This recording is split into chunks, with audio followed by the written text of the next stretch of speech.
What happens on the ice stays on the ice.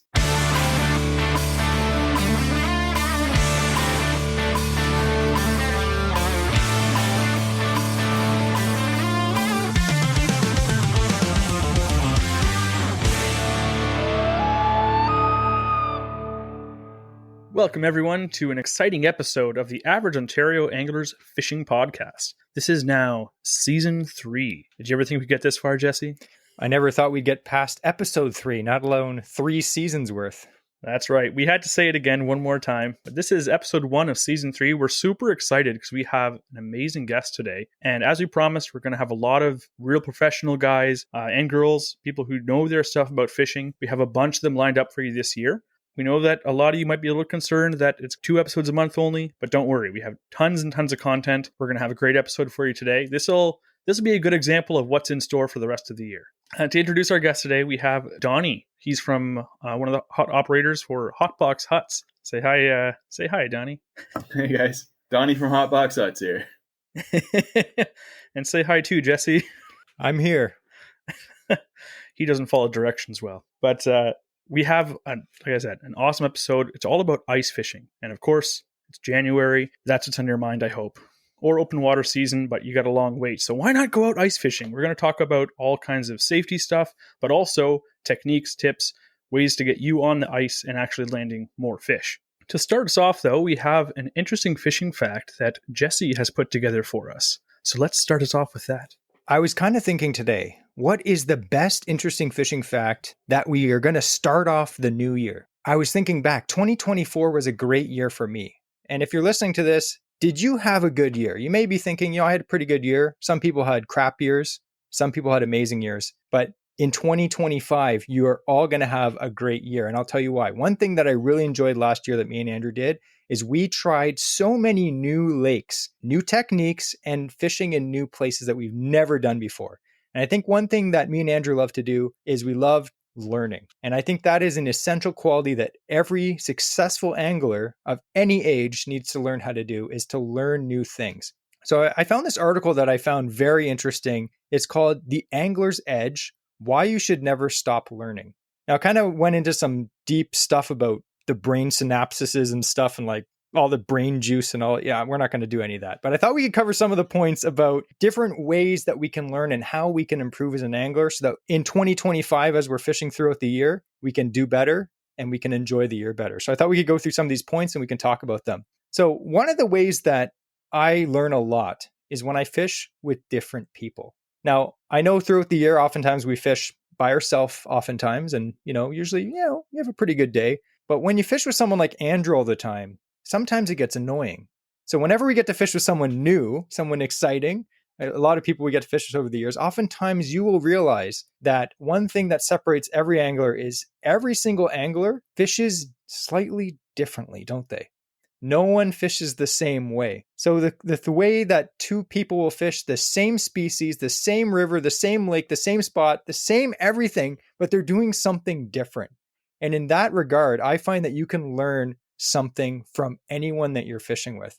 And there's been more than a few occasions where I've gone fishing with a new guy. I have an example. I was fishing with Matt from Kitefish Beads. He took me steelheading in a stretch of river that I fished for years. And I fished with him and he taught me so many little tricks. Well, he didn't teach me, but I was watching him fishing, right?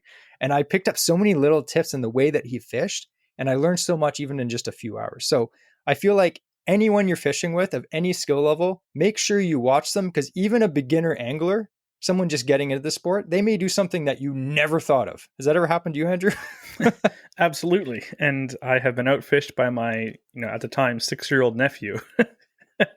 Doesn't take much with Andrew, though. Ain't that the truth?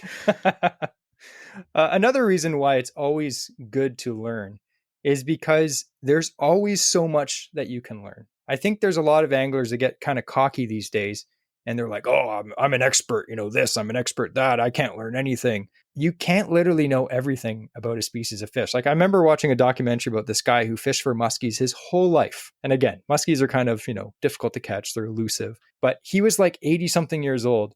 And he's like, I have no clue what the heck is going on half the time. And this guy was like an accomplished angler. He's like, I have no clue. He's like, you could live 10 lifetimes and still not figure these fish out completely.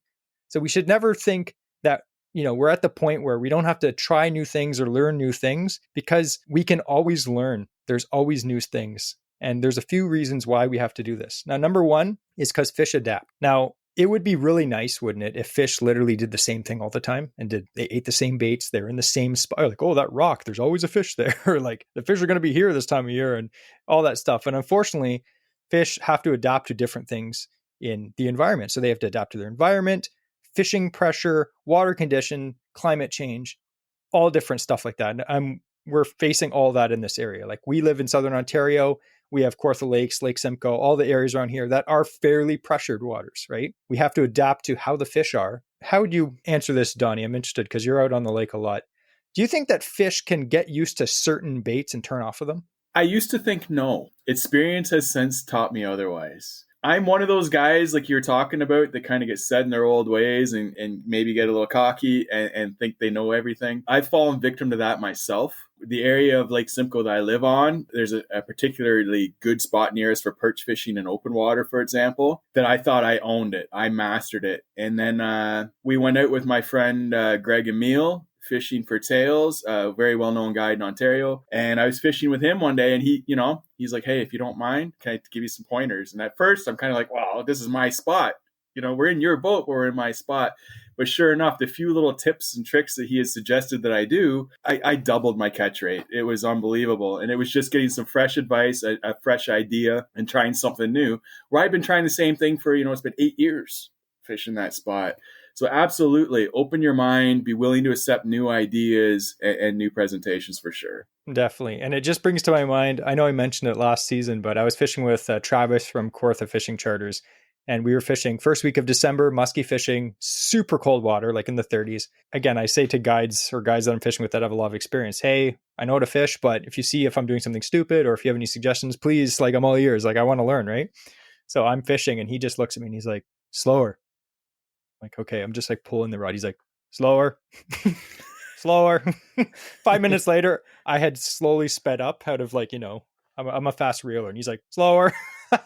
And guess what? I was fishing slow. I caught some fish. So it may sound annoying to be like counseled, like, oh, you should try this by someone more experienced than you. But like you said, little tips like that, it may be something that you just never thought of doing. It can really help you catch more fish. Now, another thing that we can always learn is new techniques and technologies. Now, these may not necessarily be new technologies. So they may be new to you, maybe not new in general. So like maybe you've never used a fish finder before and you're going ice fishing. It's not like, oh, it's new technology, like the latest version of Live Scope. I have to learn how to use that. We're not talking about that.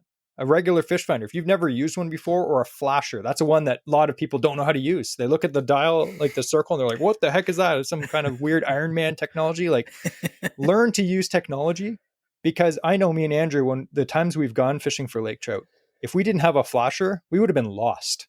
Absolutely lost. But if we spent the time to do it and to learn it, someone showed us how to use it, and we had a great time just even watching the thing. It was so much fun, right? Yeah, because we still hadn't learned, anything, we would have sucked. But we learned. Yeah, we watched our buddy catch fish, and we learned that we needed to get a flasher. Back when I first started ice fishing, we did use sonar, but if the ice wasn't deep enough, we would actually stick our arm down the hole and rotate the transducer 90 degrees to look for schooling fish leaving us to see which direction they were going, So that's, there's little things like that you don't need to be really experienced to know. There's lots of ways of overcoming the expense of high-end products, and you can get out there and you can use what you have, right? And sometimes people just throw you an idea and it works. Yeah, if it works, it's not a dumb idea, right? Generally. Take that with a grain of salt, people. The next thing about learning on the water is it does increase your happiness and satisfaction. And I'd have to say, for my example, catching some muskies in late December or early December, I could have went out and fished my own speed the whole day and caught absolutely nothing. But the fact that I was willing to learn from someone that was better than me at fishing, which doesn't take much. Again, we're just average guys. I got a lot of satisfaction from catching 3 muskie, season 3, 3 muskie. What can I say? It was a great day. The next thing would be it increases your confidence. I want Andrew to talk about fishing. I know we're kind of talking about muskie fishing, but this is the idea that came to my head. I have been fishing for muskie with like rubber baits for a few years, and I love it. And I was like to Andrew, I want you to catch a fish on rubber. So we got some tips from some guys on how to fish them, and Andrew went out and he caught his first fish on rubber. And now it's one of his favorite baits. Actually, my 2 top producing baits last year were both rubber baits because I set it as a goal. So I caught my first fish on a Ratzilla Junior, and I caught my largest muskie, the 50, that was on one of the solid body Shadzilla. And, that's once you catch a 50, you absolutely gain confidence in a bait. But what you're learning is you're learning to learn, which is what our whole education system is, right? So why do we throw that away once we're out of high school and post-secondary? Keep an open mind and learn to learn, right? It's not just about learning that one time. Be keeping an open mind every time you're out there, because anybody you meet on the water, no matter what their skill set is, they're going to have something to teach you. Absolutely. They're going to have something they know better than you. And that's why you're listening to this podcast, people. Not to hear me and Andrew talk, but to hear Donny from Hotbox Huts talk about ice fishing. Because I, you know what, the listeners, you're okay. I want to learn. You guys just get to listen to what I'm learning first. So sucks to be you. Just kidding. All right. So the final thoughts of this would be fishing. It's definitely a lifelong adventure for many of us.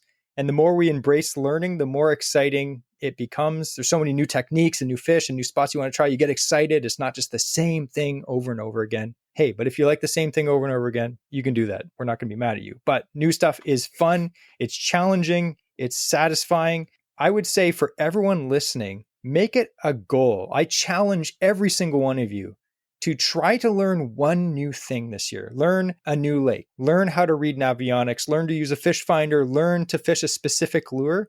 And I guarantee after that happens, that is completed, you get that satisfaction, you're going to want to learn something else. And then eventually you become insane obsessed anglers and you spend all your money in fishing lures and your life is over. And that's the interesting fishing fact of 2025, the first one. Another great point is, I was thinking, the reason why to stay learning on the water is how many times from one year to the next, let's say bass season, summer, largemouth, fishing the weeds. How many times, Jesse, have we gone and we don't catch a single fish in a hollow body frog, but that year it's jigs. Next year it's not jigs, but it's like finesse topwaters only.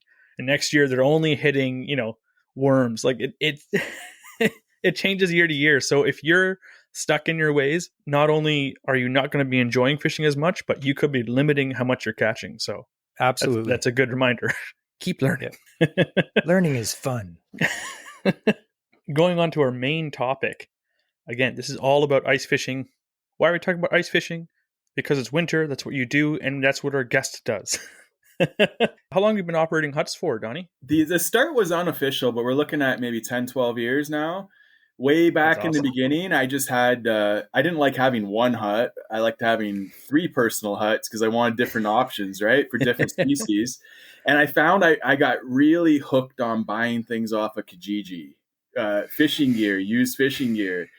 So what I did in the very beginning was anytime I buy some used fishing gear, the toughest part to figure out is how do we get it in our hands? Ontario is big. So I talk guys into bringing me my purchases in exchange for fishing in my huts, no charge. And that's how the business became a business. Was I'd have all 3 huts out there filled with people that brought me Kijiji goods. And I wouldn't even be able to fish myself in those huts. And I'm like, hey, maybe we should make a business out of this. It's kind of working, right? And people have a want for it. So you do all your business based on the bartering system. That's awesome. Well, it started that way. It certainly started that way. Now we prefer cash, check, or credit card. But yeah, in the beginning, it was a barter, total barter. Absolutely.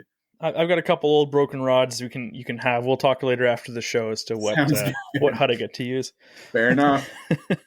Yeah, so Hotbox Huts, you fish out of Lake Simcoe, right? Is where you're based out of? Lake Simcoe, we only have one location on Lake Simcoe, and it's the very bottom end of Cook's Bay on the west side.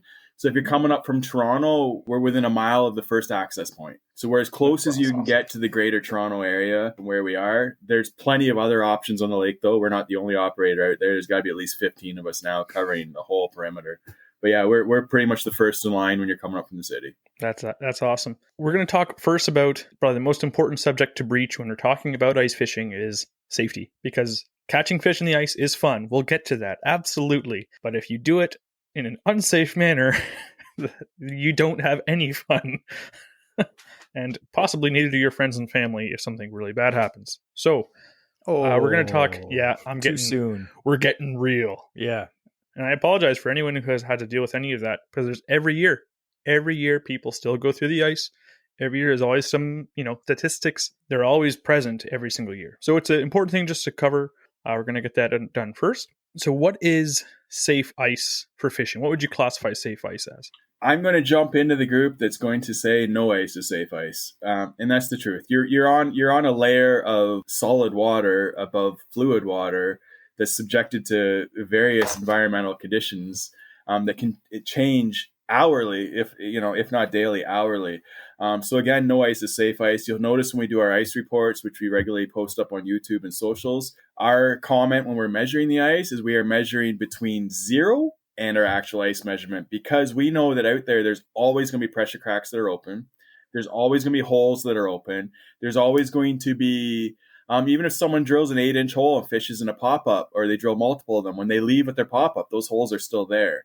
And they may skim over, and they will skim over, and you're not going to see them. So we say always go out there as if there's zero ice, and be prepared for that. Now, realistically, take it for what I say here, we're looking at between 2 and 6 inches is what we consider safe ice. Now, if you get 2 inches, like right now, literally last night, Cooks Bay, where we operate, froze over for the first time this year. The old ice, because you have a shoreline ice that pushes out a bit, that shoreline ice measured 3 inches. It's weak. It's what we call white ice. It's weak, it's porous, it's not strong, it's old. It's also snow covered. The new ice only measured 1 inch. So we're not looking at going out yet. No one should be even considering it. But the quality between that 1 inch and that 3 inch are actually probably pretty close in strength and what it can support. And it gets tough to explain until you've had a lot of experience out there. But 2 inches of solid black ice is kind of the North American standard for walking. For us, we want 6 inches of black ice. We don't want 6 inches of ice total. We want 6 inches of black. So when we cut our holes and we measure down, we could measure 10 inches total, which would be 4 inches on top with 6 inches below. We're good to go. We don't even count white ice in our measurements because it's a 10-to-1 ratio. The white ice just has no strength and no support at all. Many people might not know the difference between black and white ice. I'll fill you in. Yeah, absolutely. Do tell. So, can I add one point just absolutely. before we get into that? Mm-hmm. Just if you're listening to this, we're recording this a week and a half before this comes out. So if we're talking about current ice conditions, keep in mind this is around Christmas time that we're recording this. So just keep that in mind. Someone might be like, "What do you mean? It was only froze over yesterday. It's been like that for 2 weeks." Anyway, continue. Sorry, go ahead. Absolutely. That's a disclaimer. I should have thrown that disclaimer in there. But the different, ice forms in two ways. So when you first get your first initial skim, which will always happen on a cold night with no winds. And what we experienced last night that created that for us was we had minus 22 degrees Celsius with 4-kilometer-an-hour winds from the north. We couldn't ask for a better situation. We weren't questioning if we were going to make ice. We knew we were going to make ice, without a doubt, from our experience out there. Now, that first bit of ice that we make, it skims over. And then all the ice after that either builds on top of the ice that's existing or below it. So when those cold temperatures penetrate through the insulating layer of snow and existing ice, it will build black ice on the bottom side. That's what we want. That's the strong, good stuff. That can, it doesn't take much of that to even handle the weight of a pickup truck. But because we're dealing with warmer climates now, and even, I don't want to get into the global warming debate, but things are a little warmer than usual right now. We're getting heavier precipitation events. So we're getting more snow than we've ever had before. Well, that snow lands on top of the ice, and then the sun and the environmental factors will kind of knock it down. And as it gets knocked down, that becomes the white ice that's on top. So you might go and you could measure 2 feet of ice, and only 6 inches of it is black, and the rest of it is white that's formed from the snow on top, which we don't even, for our sake, we don't even consider it structural at all. We totally ignore the white. It's that black that you want. So just because I'm sure you guys have heard of pack ice before. That's what they're experiencing, and that comes from the wind. So where we are, we're on the west side of the lake, so we don't experience pack ice very much because we have a dominant west wind. And what will happen is if the ice breaks up, the little pieces float away and follow the wind on top, and they build up on the other side, which is typically your east side of Lake Simcoe, your Beaverton, your Keswick. They'll get what's called pack ice. Well, that pack ice is all white ice. Now, they get a lot of it. Their ice depth might be 2 or 3 times what ours is, and it is It's okay. It's structural to some extent, but it's very, very unpredictable and is very, very inconsistent because you're dealing with chunks of ice that are floating and refreezing. So you could deal with 2 inches of ice in one spot and maybe 2 feet in another. And it creates some dangerous situations. Like last year, I think we've had over 20 people that needed to be rescued on Lake Simcoe. That's too many. It's too many. And hopefully podcasts like this will help people be a little more informed too. So how do we recognize those dangerous conditions? You're saying how, weather can shift. So what are the things that you look for, especially on, let's say, early season or late season when the ice is more likely to start to shift because there are going to be areas of open water somewhere in the lake that it can kind of move to? What are you looking for that you would then be additionally cautious about? Yeah, so it's usually the early ice is the most dangerous and late ice is the most dangerous. Now with early, and they're totally opposite situations. So with early ice, our shorelines tend to freeze first. And for example, where we run our huts, they have, and we have 3 inches right now. And then you'll be walking out and it's all going to be ice, but you can have a little bit of snow that's blowing across at night. And you don't know where that line is between the existing shelf and the new shelf. So that gets a lot of people. That catches a lot of people by surprise. A lot of machines go in the ice that way in the beginning. Not as many as near late season, though. Now, late season is the opposite effect. So the shorelines build first, but they also thaw first. So late season, out in the middle of the lake, we often still have our huts out there operating on really good ice that we're really confident in. But on the shoreline, we may be building bridges for people to walk across. We may be building bridges for machines. Last year, we got our last hut off the ice about 11 o'clock at night on our last day of operation.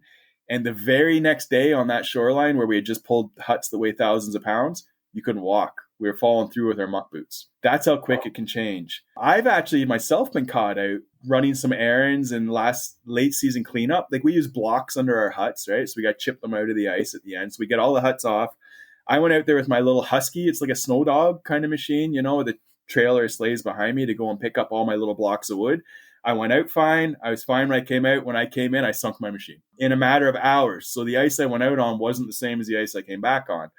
I know the risks and I'm running a business and I'm prepared and we're safe. And at the end of the day, I'm not going to get hurt doing that. But for somebody that's maybe got a little less experience, I've swam a lot. So in the winter, I've swam a lot too. So I'm quite comfortable with it. But if you're not, that can create a really dangerous situation. And it's mostly the changes. But yeah, it's hard to tell what to really look for. Follow your ice reports. So you've got guys like me putting them out. There's guys all over Lake Simcoe now. The whole lake is covered with some sort of an ice report at any given point in time. Do you see people out there already? Yes, okay, you see people. It doesn't mean that following a straight line to those people is safe, though. We've seen that many times where people see a hut out there and we've witnessed it and they go, oh, we're going to go out fish near those guys. And they walk right into literally a pressure crack. We've seen people step into open water walking out to get out there. For a beginner, go with the flow. We usually recommend if you're new to ice fishing, and this isn't just to get sales, but go out with an operator, get a feel for it. For the price, go out in a warm, cozy hut, go out on their machine and just get a feel for things. You're going to know at that point if your clothing is even up to the task. If you're going out with an operator and you're cold, well, we have heated huts and heated transportation, then maybe you need to up your gear a bit, right? But as far as the quality of the ice and knowing when it's safe and when to go, it's usually when other people are out there. If you see me and my team out there and we're on our own and we're doing stuff, don't go out. Plain and simple, don't go out. We have risks that we're willing to take. We're maybe not mentally right sometimes. We laugh when we fall in the water. It's funny. It's a joke. It wouldn't be far-fetched for one of us to push each other in. We're so comfortable with it, and we've done it so much that at the end of the day, Anglers does not recommend pushing your buddies into the ice. Absolutely. For us, the panic factor is gone, and that's the biggest issue with falling in the ice is the panic factor. I fall in, I laugh, and I usually float and swim on my back for a bit and let my buddies see me and take a picture if they want. Then we climb out and get back to work.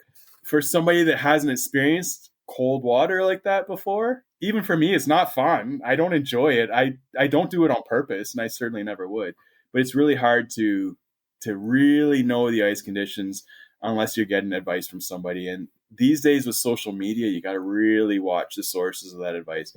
Go with honestly what your professionals, businesses and those operations, they're not going to put out something that's going to attempt to hurt you, right? So on that note, then we'll plug it again later. But where do you post your ice reports? Are they on social media, or do you have a website that you post them on? And if so, just plug that here quick so that they're hearing your voice now. They're going to trust you. So yeah, well, absolutely. So if you go to on YouTube, just search Hotbox Huts. That'll take you to our channel where we do fairly regular ice reports. We try to do one before every weekend, or if we notice a big change in the ice. And those reports are done. We either do them personally on site. We may have one of our guys go and actually measure and film him measuring and then do a voiceover, but at least we're getting that out. And aside from the YouTube, then we throw it on socials after, which is everything: Facebook, Instagram, TikTok. My wife, Ashley, is pretty big on the TikTok, so she throws that stuff up there too. But they're out there. And thing to keep in mind is we're just one little part of the lake. We can't speak to the whole lake. We're speaking right to where we operate, and that's it. That's it. I can't tell you how the lake is 30 kilometers away from me, or it's about 20 kilometers to Beaverton. I can't tell you what the ice is over there because I don't experience it myself, and I'm not going to regurgitate what I hear. We're only going to report on what we physically see and what we actually see. And watch the ice reports, guys, where people are speaking to the ice and they're not standing on it or measuring it. We're finding there's a whole lot of guys standing on the shoreline these days, recording and submitting ice reports and posting them up, speaking to what they've heard on social media, but they're not actually going out and drilling holes and measuring themselves, which we're already doing this year. You know, we have enough ice. 3 inches is enough for us to get out there to do what we got to start doing. We're going out and we're measuring and getting it done right now. But yeah, YouTube and socials for sure. Awesome. So one last thing on our safety side, what tools do you recommend? What tools do you bring out, and what tools do you recommend anyone else going out on the ice to have with them? Okay, I think I made a little list here of some of that stuff too. We like lists. Okay, yeah. Clothing, number one. Clothing. You're going to want to wear a base layer of merino. Absolutely. We want merino socks. We want merino pants. We want merino upper body. We want merino underwear. We want merino toque. We want merino gloves. And the reason you want merino is we're dealing with ice and water. Merino still insulates when it's wet to an extent. Maybe not as good as when it's cold, but it does still insulate. Even when we're working, we wear merino fingerless gloves underneath our gloves. And because we need the dexterity and to be able to use our fingers for some of our complicated tasks, we will take the big upper glove off. We still have merino on the palm of our hands, and it's going to get wet because we're dealing with wet stuff in and out of the water, measuring ice. Even a measuring tape going in and out drops some water on you. Clothing, incredibly important, as well as flotation. So we don't mess around. When I'm talking about falling through the ice as often as I do, I'm comfortable doing that because I know I'm safe because of what I'm wearing. I float. When we fall through the ice, I don't even remember the last time that my head even got wet falling through the ice. Flotation these days with a full suit, it stops you dead on the way down. It literally feels like someone's grabbed you by the shoulders and is catching you. And you actually, I've looked around because I thought someone grabbed me one time when I fell in unexpectedly. I thought someone caught me. And I'm like, wow. It felt like in my armpits, I could feel that the suit doing what it was supposed to do, right? Flotation, number one. We tell everybody, do not go out on that lake without flotation. I don't care who you are, experienced operator or novice. Now, flotation can get expensive. Floater suits are costly. Wear a life jacket over top of your suit. So the benefits of the life jacket style, right? Yeah, not actually, the inflator style. We talked about that a couple weeks ago. Jesse had a fact about that one. Yes, they don't work well. Just a quick reminder on that: they don't work well in sub-zero temperatures. They may not inflate fully. They may not inflate quick enough. They may not be spaced underneath your jacket. You can't activate it. So an inflatable life jacket is a no-go on ice. Mm-hmm. But if you can wear a foam life jacket. Mm-hmm. Yeah, and with a foam life jacket, we typically recommend the newer like kayaking style that allows for freedom of movement of your arms. We have guys that work with us that wear them over top of their snowsuits when they come out, and they prefer the kayak jacket over a floater suit. They like the feel. It actually provides an extra layer of warmth as well. It does seal in some air. You can still move your arms, and you hardly even know it's there. And you look kind of cool walking around too with looks like a bulletproof vest these guys now. But yeah, those. The other thing too, we've all heard it, throw ropes, something to reach with. We carry on all of our machines a throw rope style it comes in a bag, a weighted bag, and we practice using them. We've never needed to use one yet, but we have them on all of our machines and on all of our equipment, and we're never without them on the ice just in case. Because if someone does fall in on bad ice, the last thing you want to do is go in with them and join them while you're attempting to rescue them. You need to protect yourself, because if you haven't taken care of yourself, you can't take care of your friends. Cell phone, absolutely with a charger. So cell phones do not hold a charge out in the cold. I don't care what cell phone you have. The life of the battery is always going to be depleted faster in the cold than in a warmer situation. So what's really cool with the new phones is they have the magnetic chargers on the back.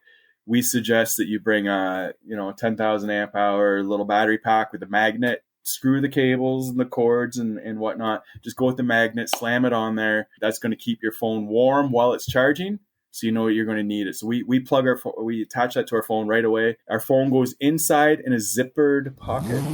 Zippered.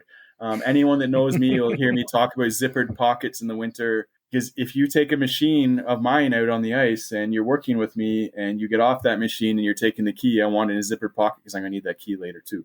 But zippered pocket is a big thing for your phone. I've seen too many videos of guys bending over and it falls right in the hole. So zippered pockets, and use the zipper.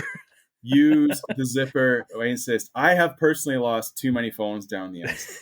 I now keep 2 spare phones and 2 spare SIM cards. And since I bought them, I haven't had a phone fall through the ice. But I've lost a lot. And you know what? And I hate the idea of losing a phone down the hole. For one, you lose your phone. For two, you're polluting the lake. I don't think my phone belongs in the bottom of the lake. It belongs in my pocket. So I've made mistakes and I've smartened up a bit. Flashlight in addition to your phone. Flashlight is great for signaling help. And I can even speak to that where I kayak fish quite a bit on Lake Simcoe. And one night when I was coming in, my headlamp, I was using it to guide myself in, and you have to have a white light anyways.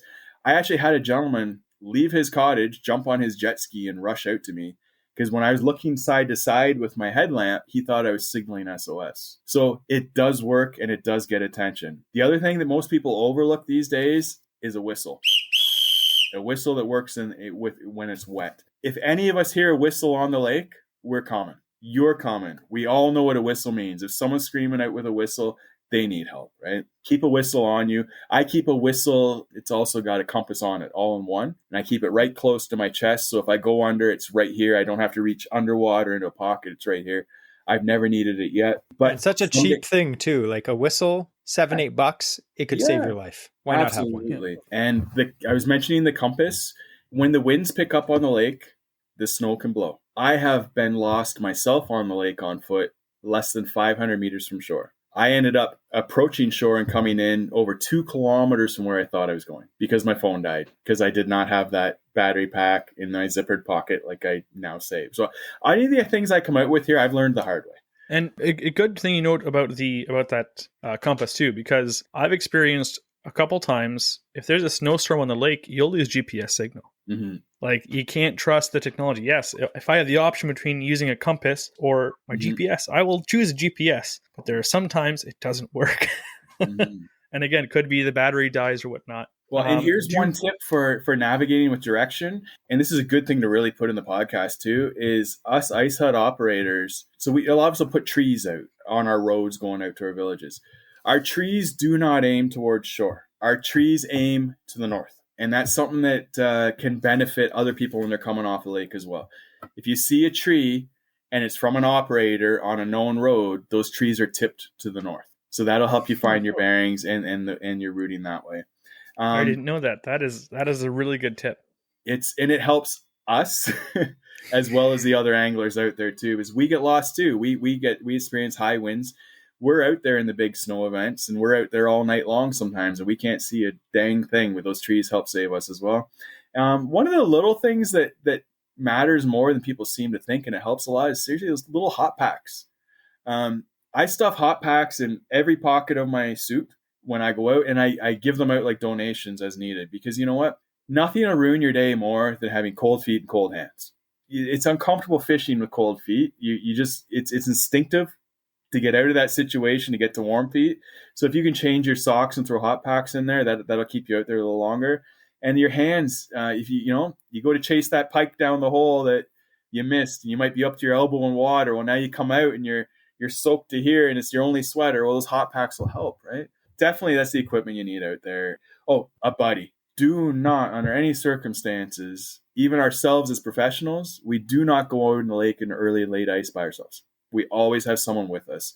And even in the beginning, when we first start going out doing our ice reports, you won't see it in the ice reports. We tie a rope to ourselves, and it's about 100 feet long, and it's dragging behind the first guy, just in case. Because we don't mess around. We're not out there to get hurt either, right? We may not mind it, but if we're going to go for a swim, it's a little more comforting to know that if you have a rope under your, and the thing about a rope too is make sure it's hooked around your body, under your armpits, 100% of the time, because you're not going to be able to do that if you fall in and you're panicking. You're not going to be able to grab that rope and get in there. So just throw it under. But you know what? No one should really be going out in those conditions anyways. Let us do it. Let us do it. So one last thing then for safety is, what's the kind of order of operations if someone falls through? We finished laughing at them after I tripped them and pushed them on the back, but they've fallen in the ice. Let's say we have our safety kit, we have a throw rope, we have everything we talked about, or as the guy on shore or on the ice still, what's the order of operations that you would do to save that other person? So we've all probably heard the 1-10-1 rule when it comes to ice safety when someone goes in. You have 1 minute to recover and to calm down. In that first minute, you'll panic, you'll gasp. That is something that we don't experience anymore because we've experienced it so much already, and we know we're going to be okay at the end of it. So you got 1 minute of just calming down. So your first thing that should happen is whoever falls in the ice, they're going to be frantically trying to get out of the ice. You're going to tell them to stop, tell them to float, tell them to get calm until they're breathing at a reasonable rate, given the situation. Then they can attempt rescue. Their first attempt at rescue should be self-rescue. It is easier to get out of the ice than most people think if you've practiced it. Myself, literally, you tip up, you go horizontal like you're swimming on top of the water. Don't try to climb up and lift all your body weight.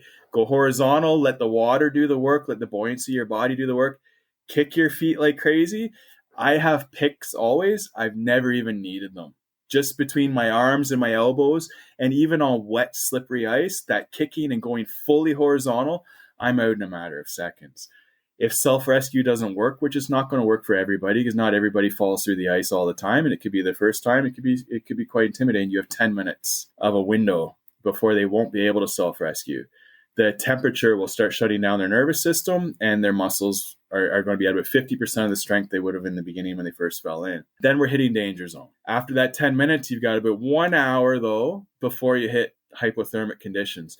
Now, the really neat thing about water is it's only 0 degrees because it's water. So a lot of times the colder temperature is going to be when you come out. The water itself is only 0. That's the one thing I try to remind everybody. It's only 0. Yes, it feels awful, but it's only 0. It's not enough to give you frostbite. It is enough to get you hypothermic after an hour. But what we say to do is after someone goes in and they calm down, if you can throw them a throw rope and it works, great. If you can reach to them with a reaching tool, that's excellent. But after about a minute or two, call the authorities. You've got a cell phone, call them. Don't necessarily call them to come and rescue, but let them know what's going on. My friend fell in the lake. I'm going to try to get him out. This is where we are. That's going to get them to start moving in your direction. That's also going to give them your phone number because there's a lot of houses on the shorelines watching what's going on too. And they're going to get multiple calls. So at least they know they have contact with you. They may even stay on the phone with you. But within a minute or two of your friend falling in, if they're not out right away, you should be calling. And that's going to get the process moving. They may be coming in an airboat.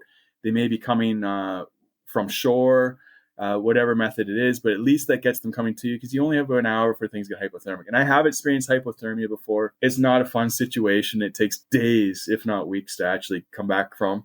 It's an awful feeling. There's only so much you can do without risking yourself. Do not go in with them. And if do not reach for them with your hand. It's instinctive, right? You want to help, but chances are if they fell through, you're probably going to fall through the same spot as well. Perfect. So now we're going to move on to what everyone's here to learn from you. That all those things are awesome tips, and we should all be aware of. That's why I made sure it was something that we covered anytime we talk about ice fishing. But now let's pretend we have all that stuff. And let's not pretend. Let's actually have all that stuff. And then we have our ice auger, we have our rods, reels, we have our hut.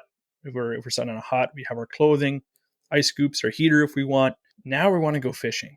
So we're going to move on to perch fishing because I know for me, that's the thing I'm really excited about in winter. I grew up doing it in Lake Simcoe out of Beaverton was perch fishing. So what would you recommend to be, or what are your top go-to baits or lures for perch?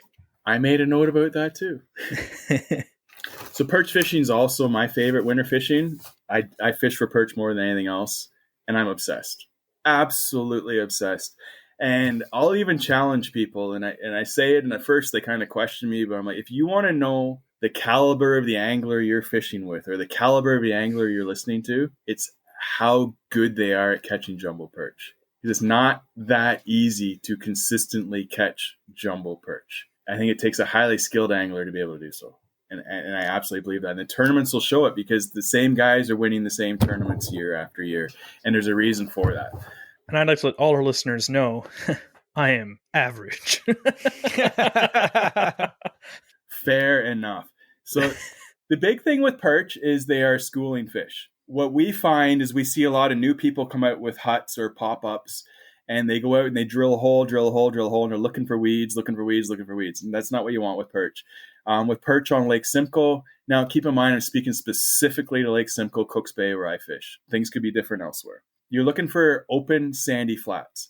And at any depth. So you could be 12 feet, 14 feet, you could be down 32 feet. Reason being, perch relate to perch more than they relate to structure. So when perch see perch, that's their structure. That's what they relate to. We've had experiences before. We actually put down some Christmas trees and thought we were really smart about 10 years ago to create some structure in an area and test it. We didn't catch nothing. You know why? Because the bass and the pike moved into those trees. So your ambush predators that sit and wait hang out in the weeds, and the perch don't want anything to do with it. So for perch, you want open areas. As far as fishing tips for perch, I find, and I'm a little different than most guys, and I might take some heat for this, but I'm less of a mover and more of a stay put kind of guy. Because they're a schooling fish and they're always moving, I like to call the fish to me. So what I say with perch fishing on Lake Simcoe, there are no hot spots, but there are bad spots. So if you set up in a spot and you don't see a perch for 20 minutes, you're in a bad spot. And by a bad spot, I mean there could be weeds off to the side that you don't see, that you don't know are there. Or you could have a pike hanging out 8 inches below the top of the ice, just sitting there sleeping. That scares everything away because they throw this black profile against the bottom of the ice. So there's a bad spot in that case. Then you would move. But if you're seeing what we call dink perch, your little perch, use them as a tool. Use them as your attractor. Perch are very, very responsive to barometric pressure, and their bite does turn on with low pressure. There's a way we can create low pressure situations for perch. We simply tease them and raise them off the bottom. The higher they come up in the water column, the less pressure they're feeling. It starts to turn on that feeding frenzy situation that not every perch angler has experienced. You can actually create a feeding frenzy if you start bringing them higher in the water. The other thing, when you bring those dink fish up higher in the water, you're also creating more visual allure. Your jumbo perch will be able to see from further away, and they're going to come and want to join in too and see what's going on. And we typically find you'll have your dink fish kind of sitting high, and the jumbo perch actually kind of cruise on the bottom like a whitefish, mostly consuming what those dink perch are throwing up, actually. They get so excited and they're fighting each other up above them, these little floating pieces of bugs and maybe some shiners they've eaten. That's what the jumbo perch are eating right below them. So use those dink perch to catch your big perch. And you got to watch when you're calling them in. You want some flash, you want some noise. Like I like to use a lipless in a silver, really shiny. But if you overdo it, you're going to call in the pike. And as soon as you have a pike around, you don't have perch around anymore. And those pike on Cooks Bay are awful. I've actually seen it through clear black ice where they move in and it's like they forget what they were doing. They forget that they were going for a lure and they just take a nap. Well, now they've taken a nap 6 feet away from your hole, which I've actually seen through black ice. I've gone and walked over and looked through the ice and been able to see them. I've stomped on them, above them, and jumped up and down. The things don't even move. But once that happens, you're going to have no perch as well. So then it's worthwhile to maybe start with that, lipless again, make some noise, see if you can entice that pike to bite. But if they're a schooling fish, they're always moving, and you want to keep that school under you. Efficiency becomes an issue as well. This is where I don't like treble hooks for perch. I want to be able to get the perch off as quickly as possible and have my lure back down the hole as fast as possible because I want to keep that school entertained that's underneath me. Or sometimes you'll hook into a dink perch, even a small perch. Just catching it and bringing it up the hole and releasing it is enough to attract other perch. Perch like action. They like the sounds of augers. They like the sounds of your feet on the ice. I think they're the toughest fish in the lake, really, as far as a pack animal goes, because they're like a little pack of coyotes out there, it seems like at times, right? You got to cater to the species you're chasing after, right? Perch fishing and pike fishing and whitefish fishing are all very different things in Lake Simcoe in the winter. You liken the perch to coyotes, and all I can picture is like a t-shirt with a bunch of perch like howling at an ice hole, you know? AOA merch 2025. We do a lot of merch. That sounds like it might be on the list. I like that one. I'll have to make a note.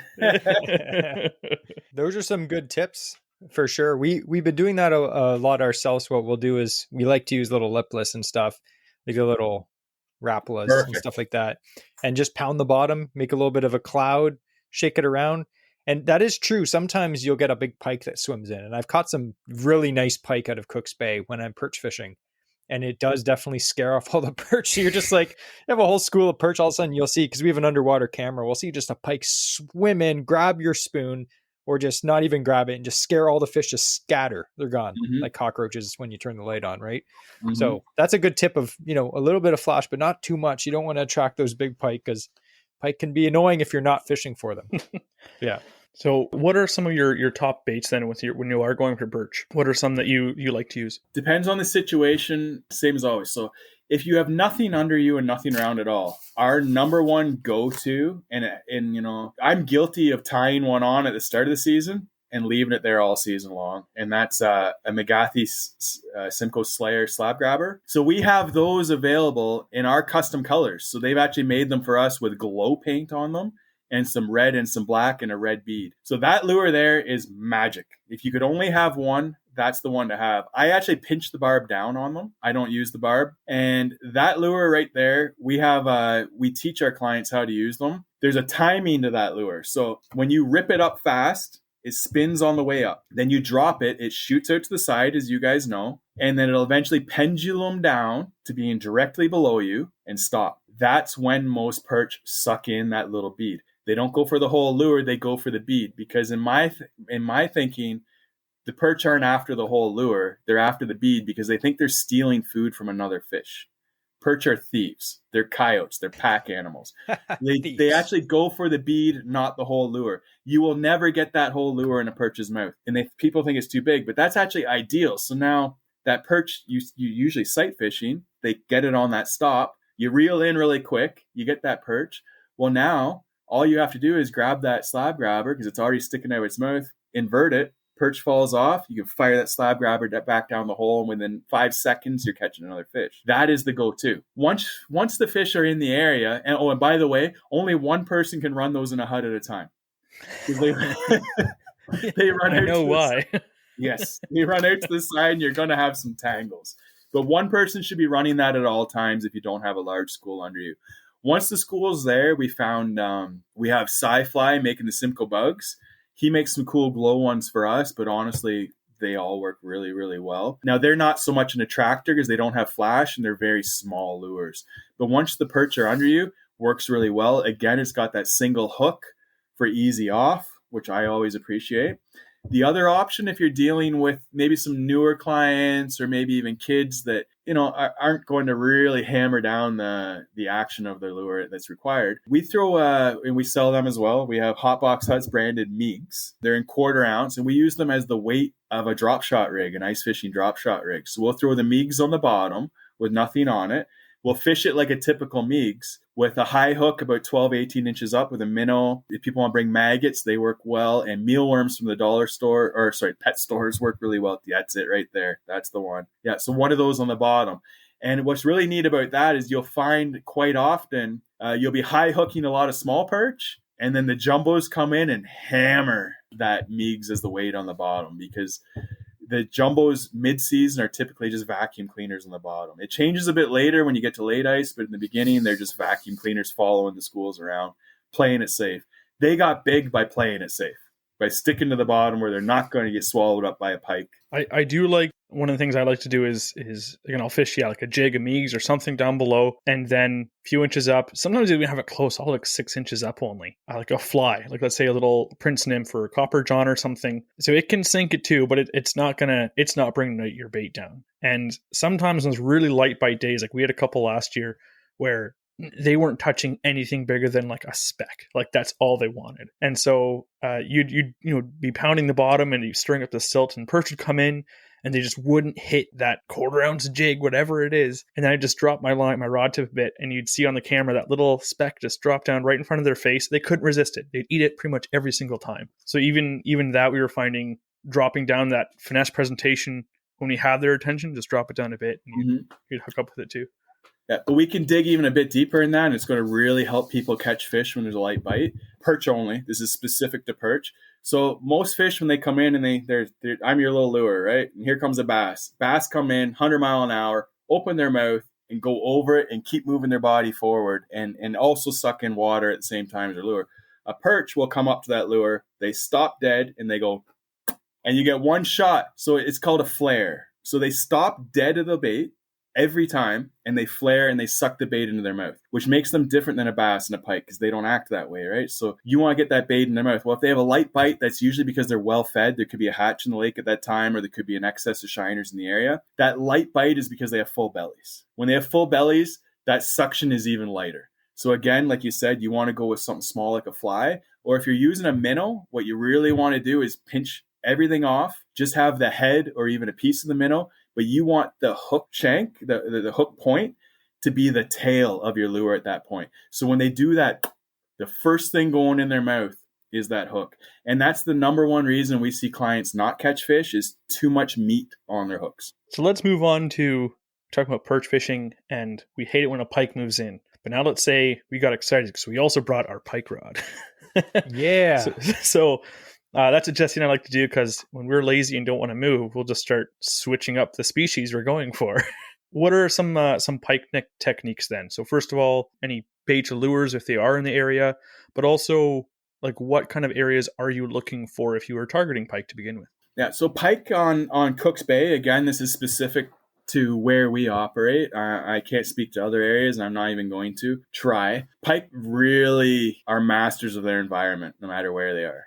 So you got to look at where they are. So on Cook's Bay, we have a shallow shelf. It goes out, you carry out of the water pretty far. You get to about 10, 12 feet. Then it starts to drop, and then you go down to like 30 feet or so. We find pike hang out in the top side of that drop all winter long. Shallow, shallow, shallow, shallow. What happens with the pike is they sit higher in the water column. It took us a little while to figure out why they were doing that. So when we were first targeting pike and learning pike in that area and on hard water, we were actually fishing too deep. We were fishing below the fish. We didn't realize the pike are typically less than 1 foot below the surface of the ice. We believe the reason that they're usually there is we think that maybe perch that didn't release well float up to the top, and we think the pike are eating effectively winter kill perch from under the side of the ice. We kind of caught on to that about 10 years ago now when we were fishing, and we noticed that every pike that came by us, even if we were out in 30 feet, was literally right under the ice. So much so that when you're fishing deep and you're sight fishing, they would scare you when they appeared because they're like, what the heck is that right there, right? And we're all experienced anglers, and it still kind of gave us a little jump. So the pike are high. That's the one thing. So our number one method of catching pike in the winter is a frozen mackerel, which looks like a herring on a quick strike rig. So you got your 2 trebles, you've got your steel leader, and we're using them on under tip-ups mostly. Now, the thing that most people do is they set that down on the bottom or near the bottom. You don't want that for pike. We literally put it 2 feet below the ice. So at least the pike can see it forward if they're in front of it, or if they happen to be under it, they can see it up, because it really contrasts against the bottom of that ice, right? Like when they look up, anything under that ice really, really, really stands out, especially if it looks like a fish. So yeah, our big thing is quick strike rigs, frozen mackerel.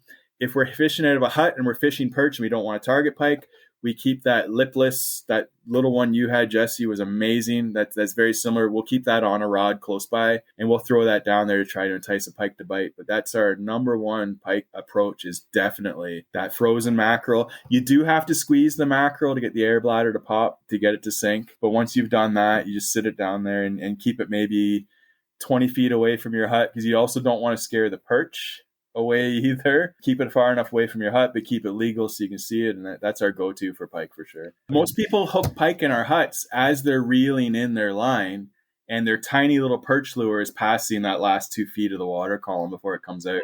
That's where most people get hit. And the secret, most important thing we tell all of our clients, make sure your drag is set for pike, not for perch. A lot of our clients will have everything cranked down for perch because you might not need that drag. As soon as a pike hits, they break off. Or sometimes if a whitefish comes and picks something up off bottom, they break off. And it's heartbreaking because you know what? If they had that drag a little looser, they might have got those fish, right? It's another good point too. This is a little bit of a story time. Jess and I were fishing years ago, and we were fishing in a hut. And this was one day, like it was our best jumbo day we ever had. And it was just one of those, like the bite was hot. We were catching a bunch, and you'd see these things, and top down, like they look like tigers, right? You see like the big barring stripes across their back. And we were catching some, and we caught a few like 13-inch perch. And then we looked down and we saw, I think we caught one that was 14 and a half inches or 15 inches. And there was one that was like twice the size of it. It was just like a football, and it had the barring 100%. It was a perch, nothing else. But it looked like it must have been over 2 pounds. Like it's nuts. I had never seen a perch like this, and it bit Jesse's. What were you using? Was it? I was using a little tungsten. Yeah. And then it came up and it just nailed. He's like, sets the hook, and his drag was just cranked down because we're just going for perch, and he snapped the hook on the little hook set. And it's not like he cranked on it, but this thing didn't move, and it just snapped the line. So even you might get a record perch. Make sure your drag is set for a record perch. Yeah. And if your drag is set properly, a few seasons ago I was on Cook's Bay, and I was just jigging a little Castmaster with a little chain, with the little treble hook with a little bead on it, right? Yeah. One of my favorites. And I had a pike swoop in, so I'm on the camera. He went right in front of my spoon and then just ate it on camera. And I set the hook on an ultralight and 3-pound test. I got him in. It took like 15 minutes, but I got this 36-inch pike in. Barely fit through the perch hole. Like you can get giant fish on if you have your gear set up properly. So yeah, definitely that perch that I lost, the big one, still haunts me to this day. So my drags, I always check the drags now. That would have been honestly is my record perch. That's one of the most painful ice fishing things ever. Like I wish we could have seen. I'm so curious to know what it would have weighed, what it would have measured, because that thing was the largest perch I've ever seen in my life. Like, there's perch now on Cook's Bay. The biggest I know of now is just over 16 inches. So there's some big fat female perch on Cook's Bay now. It's incredible. I'm embarrassed to say my biggest is still only 14. I've gone out and caught multiple 14s in a day. Do you think I can get that extra 1/8 of an inch to up my PB? Never. Hasn't happened yet. It's almost embarrassing because I'm kind of known as the perch guy, and it's still 14s is my biggest. I've caught more than I can count, but 14 bang on. That's it for me. That's like a bass angler being like, you know what, guys? All I catch is 5-pounders. I mean, like, I don't know what it is. Fair enough. I haven't cracked 5 pounds in my largemouth yet, so that's enough complaining there, Donny. Fair enough. Before we get into the next segment, I thought we could talk about the giveaway. Yeah, that's awesome. So with season 3, new podcast, the way that we're doing it now, we have awesome guests every single month, sometimes twice a month. But on top of that, we also have some super cool giveaways. So Donny from Hotbox Huts, who's the guy that's talking to us now, if you're not paying attention, he has an awesome giveaway. Tell us all about it. It's a high five. You see him, he gives you a high five. One lucky Patreon member is going to be winning that high five. No. There we go. One high five. All right. Yeah, it's a good one, guys. So we're going to do a hut rental for 4 people. So you can come out with your family, your buddies, whatever it is. So that's valued at $320 right there. So it gets you a day on the ice. It gets you heated ride in and out. You're heating your hut. You've got your minnows. You've got your hut. You've got us helping you along the way to help you catch these jumbo perch and pike we're talking about. And then we also have a selection of custom lures that you can only get from us. So we have the custom slab grabber in Hotbox Huts colors. We have a Meigs. We have a Mags Bad Boys. We've got the Sci-Fly in there as well. We have the Junior Goby. We have a soft plastic from True North Baits. So they made us a Junior Goby in our colors with a glow head. It works really well for as a dropper weight on perch as well. And this year we're adding one new one to the list. Big Jim McLaughlin's tied us up some bucktail type jigs that could also work good as a dropper, and they're in perch size. They're a little smaller. So we'll throw in one of each lure as well as that hut around to whoever wins that contest. That's amazing. And here's the thing. If you only have one buddy and you have those 2 extra seats in the hut, you can always invite me and Andrew out too. We might even come. Unless you're weirdos, then we won't. But no, that's probably that is definitely the biggest giveaway we've ever done. So we really appreciate that. And whoever wins this, I'm personally going to be jealous. Like, I'm super jealous. You think us super famous, wealthy podcast guys, just kidding, we don't make any money, but you think that we would be not jealous? We are 100%.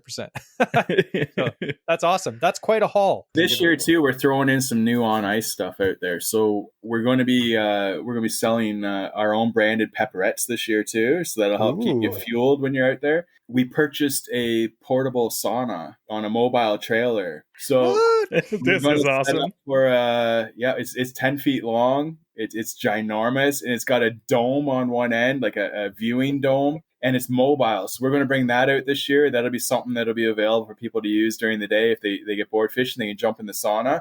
That's literally a Hotbox Hut. That's amazing. You got it. Well, and then the opposite of that, we're actually going to have a hole in the ice too beside it, and we're going to have a cage set up. So if anyone wants to do the cold water plunge testing, hey, if you got a floater suit and you want to know what it feels like to go in and get cold, this would be a perfect chance for you to do it, right? I'm going in my swim trunks. I'm going in the sauna, then Speedo. Quick dunk in the cold, and back in the hut. Start fishing. We're going to hold you to that. We're going to hold you to that. Absolutely. I will 100% do that. I can't believe that you want to see Andrew in his banana hammock. Absolutely disgusting. Anyway, that's an awesome giveaway. So if you're wondering how you can win this giveaway, the only people that are entered into this giveaway are our super awesome Patreon members who support this show every single month. They help us cover the cost of running the show. It does take some cost for all the programming and podcast hosts and all that gibberish stuff that we have to pay for. So we appreciate the people that support the show, and we are going to support you guys with winning some awesome giveaways. So you'll check out the link down below. If you aren't a Patreon member, you can check that out. And again, we'd like to thank Donny from Hotbox Huts, him and his wife, for donating such an awesome giveaway. That's absolutely insane. Good luck, guys. Just a quick note on the Patreon stuff there. For $2 a month, you're automatically entered. So it's not like you have to sign up and then you got to sign up to all these giveaways.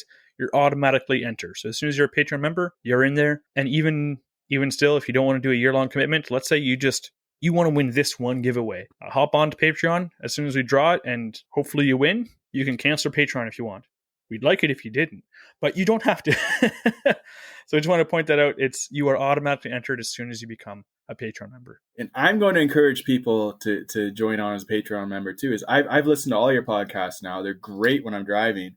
I've even been a winner. I've done nothing more than just Patreon, which is only a couple bucks a month, and help support you guys and what you're doing, which I think is a great thing for us average Ontario anglers. Just as a disclaimer, Donny cannot win his own prize. That's right. If his name pops up, we go instead. Yes. Fair enough. So I have a whole bunch of these questions from listeners. Do you mind if we go into some of these? This podcast is going a bit long. I love this. Don't even be mad. I'm happy about this. But we're going to try to keep these questions 30 seconds or less because there's so many of them. And I thought we could try to cover as many as possible. So 30 seconds or less. Some guy named, I'm just going to say Chuck. He says, what's your biggest fish you caught through the ice? It'd be a lake trout for sure. Through the ice, probably not that big. 12, 13 pounds maybe. Next time your buddy falls in, just snag him and claim that as your biggest catch. Here we go. Yeah. All right, here's another question. If you could only fish for one fish forever, what would it be? Oh, that's a tough one. Guys, it would probably be carp. Really? It would probably be carp. I bow super fish. Underrated. Yeah, I bow fish them. Nothing pulls like a carp on the end of your line as far as freshwater fish go here in Ontario. It would be carp for sure. And the size. I've brought carp in that are over 40 pounds. So, yeah. Actually, I was going to add, when we talked before about setting up this podcast, you were talking about bow fishing for carp, which is something that me and Andrew have always thought would be interesting to do. We're definitely going to have to get you on another podcast, maybe just for an interesting fishing fact. We'll just have you on as a guest for that segment, and you can tell us all about that, because that is something that it's interesting. If you agree with it or not, I think it's pretty interesting. So we'll talk about that another day. So maybe in the spring we'll talk. For sure. All right, here's a question from Gadzuka. He says, have you ever lost a hut due to thin ice? Yes and no.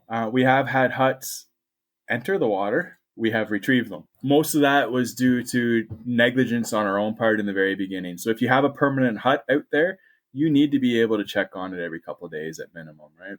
And with us having as many as we had in the beginning and some rough ice conditions, we've had situations where it was pressure crack related. The crack formed right beside the hut, and that ice shelf tipped into it. We try to avoid those situations as much as possible. The worst, though, we did have a hut disappear all the way to the Keswick side of the lake one time during a major wind event. We had 110 kilometer an hour gusting winds. And we had one of our smaller, lighter huts all the way to Keswick. So it was over 3 kilometers it traveled. Just blowing across the top of the ice? Yes. Wow. Some people actually submitted videos to me, shared videos to me of it traveling after the fact from their windows of their houses. The little hut that could. There you go. There's not much left of it, though.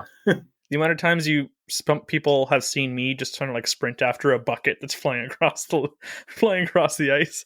Mm-hmm. It's tether things down. Have carabiners and little bungee cords are awesome. Have everything strapped down and whatever. That's a good tip. All right, here's a good question from I Catch Dinks. He says, what goes into scoping out productive grounds? Depends on the species again, right? So if you're looking for perch, you're looking for sandy flats, which provide the food. They eat a lot of bugs. If you're looking for pike, you're going to need the structure that they're going to relate to. Whitefish, again, are another schooling fish. They're going to be kind of all over the lake, cruising. You can catch them as shallow as 5 feet of water. They could be as deep as 120. Depends on what you're looking for again, but you really need to choose what species you're targeting on that day. There is no one spot for do it all on Lake Simcoe. And how do you find, let's say it's perch, let's simplify it. How do you find those sandy areas? Like what goes into your process for that? So a lot of that scouting's done for us as an operator in the soft water season by boat. So when we're out there, we pay, because the weeds grow in different spots and the vegetation grows a little bit differently every year. Ideally, we want a big pocket, like a large sandy flat in the middle of the weeds. That's kind of ideal, and those aren't in the same place every year. So you've got to actually go out. Forward-facing sonar and the live scope really helps find those areas as well too. It almost feels like cheating now. It's really cut down on how many hours we have to spend out there looking. But yeah, that's it's never the same spot. You got to go out and physically look and check. Again, we don't have live scope, but we talk about the applications for it. A lot of people are against it, a lot of people are for it. And I always say, if you're a guide or an operator, especially using live scope, it's just a time saver. It's your job. It's a tool that helps you find spots better. I'm not against that at all. So that is definitely a cool application that I never thought of before, is guides finding spots for ice fishing later in the year. That's cool. Here's a question from Taylor. He says, what's the best live bait setup to not lose your rods under the ice? ... Not that I have ... Live bait, we prefer, like you said, use the Meigs or some sort of a drop shot rig with a Meigs on the bottom or a bucktail or whatever you're going to use as your bottom weight. High hook with a minnow head. If I had a choice, I'd use a minnow head over a whole minnow by default. And number 2 for the rod holder. This is something that actually I'd like to speak to a little bit because it's going to help a lot of guys out. Canadian Tire and HT sell those little wire rod holders. They're round and they fold up. Those are the absolute best tip-up style rod holder in existence, including for whitefish. So everybody buys all these fancy rod holders for whitefish. What those little holders do is, for one, they lay flat, so they fit in your bag really nice. They're like $5 to buy. They're pretty much free. And they allow you to adjust your rod back and forth on top of them to get that perfect spot so that it's just pulling up on your weight, your lure enough that it's not lifting it off bottom. As soon as a fish touches it, it's either going to lift it up, like in a whitefish situation with a pickup bite, or sometimes perch will do that off the bottom too. Or if a fish even pulls on it, it's going to let you know, right? Those rod holders are absolutely golden. There's ones that hold your entire rod and they have like a wooden base, which have been kind of popular lately. But now you're dealing with physics and kinetic energy, and now you've got to get that whole thing moving before you're alerted. Where that little lightweight one, you can move it so it's just lifting off the bottom. That would be the ultimate setup. You still might lose a rod through the ice though if you're not paying attention and grab it in time. We will link that below in the show notes because that sounds like something that me and Andrew need a few of. Mm-hmm. We've almost lost a few rods ourselves, but that's another story. Here's another question from, I can't even pronounce this, some guy. He says, what's the best way to be as productive as possible in a hut? Efficiency is everything, right? And that's why guys win tournaments. Yes, there's some fishing skill there, obviously, but it's the most efficient guys usually win the tournaments. Same thing in a hut. So you're going to want to have multiple rods for perch. So you're going to want to always have a backup or two, because if that school is underneath you and something gets tangled or something breaks off or something doesn't work, you don't want to be fixing it. You want to toss that rod and have another rod ready to rock and roll. That would be the number one for efficiency. Number two is you. Take care of you. You need food in your belly. There you go. Yeah, you need to be as fit as Jesse here. I don't mean to brag, but Yeah. yeah. You need warm hands. You need warm mind. You need a full belly. If you're struggling anywhere, if you have cold feet, you're going to catch less fish. It's a distraction. So take care of you first and then worry about your efficiencies second, right? That's why I bought new boots this year. It's our year, Jesse. It's our year for warmth. I felt bad because I had like the full float suit and super warm boots, and Andrew's just sitting there in this like Walmart boots and some crappy like coat. And I was like, I'm warm. And he's like, I think we should go in. I was like, nope, I don't think so. But now we have the same suit and the same boots pretty much. So yeah, now I was practically hugging the buddy heater in the hut, just trying to keep. He tried hugging me, but I was like, no. So adding to that, everybody's different, right? Some of us have sweatier feet, maybe a sweatier back. Moisture management is key. There you go. And I do. That's me as well. Where what my needs are going to differ from everybody else's needs, right? So what I tell everyone, and this is a tip that I wish more people would do, the guys that work with me all do it. At the end of the day, I ask my guys, what's the coldest part of your body? And they'll tell me what it is. Could be their neck from the wind or whatever. It's like, hey, next time when you come out tomorrow, I don't want you complaining about that body part anymore. So fix it. Within a very short period of time, you'll have your whole body covered head to toe and you know how to deal with every spot, right? If something doesn't work that day you go out, fix it for the next time. Don't push through it. Just fix it. You know, you're going to need the gear anyways, and your comfort matters, right? That's a really good point. All right. I thought we could talk about the last question. A lot of these, if you submitted a question and I didn't read it, it's because we covered it throughout the podcast, and I don't want to just repeat stuff. A lot of people are like, what's your favorite perch lure? What's your favorite this? We're not going to talk about that. But here is a good question, and it's a good question to end the questions because I know exactly what you're going to say. But Ty, he asked this question: best fish to get a newcomer addicted to ice fishing? And then in brackets, he says his girlfriend hates the cold. Perch with a hut operator, 100%. Hotbox Huts. Hotbox Huts. Perch with a hut operator who has a sauna. With the sauna. There you go. Yeah. You can Let's keep this PG-13, but that sauna, it can get hot in there. That's right. What happens on the ice stays on the ice. So yeah, perch fishing, again, me and Andrew have been doing that for a bit. Andrew grew up near Lake Simcoe, so we've been doing it over the years, and we absolutely love it. It's one of the funnest ways to go fishing, especially when you're in a hut. And I know maybe it's one of those things where you might only get out in a hut once a year. Maybe it's just due to time or due to expense, whatever. But being in a hut is just a completely different experience. A lot of people think ice fishing negative. Oh, you're sitting out on a bucket on the ice. You're freezing your butt off. When you're in a hut, everything's amazing. It's warm. You can look down the hole and see the fish. It's so entertaining. It's great for kids. It's great for everyone, beginners, experts. It's great. We love it. And we're glad. I learned, like I know Andrew did. I saw him nodding the whole time, but I learned a few tips that I'm going to use this year. So we really appreciate that. That pike tip with the dead bait. Yeah. I'm doing that. And if it doesn't work, I know who to blame. Blame me. So what are some of your socials? You got Instagram? Yeah, it's everything's Hotbox Huts. So we run Hotbox Huts on Instagram, Hotbox Huts on Facebook. Our YouTube channels where we do our regular ice reports. We're going to be hitting that a lot heavier this year too. We also have special guests that come on our ice reports, whether it's an environmental organization. We've had members of parliament. We've had our deputy mayor come out from Innisfil and speak to some things going on in Innisfil. I'm sure you guys will join me this year, hopefully, and come out and do one with us. That's going to be a lot of fun. We're doing a lot of family related stuff because we have a brand new to us daughter this year. She's three months old and she's amazing. Congratulations.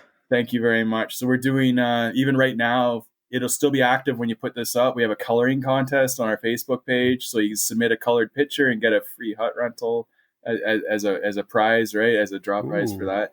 So Jesse submitted 17 of them, by the way. Yeah, that's okay. I didn't stay in the lines, but it's okay. Right. Well, it's supposed to be 12 and under, but we can maybe let it slide a bit. Oh. This is the one that's all green. Whatever works. I'm not going to judge. Art is in the eye of the beholder, right?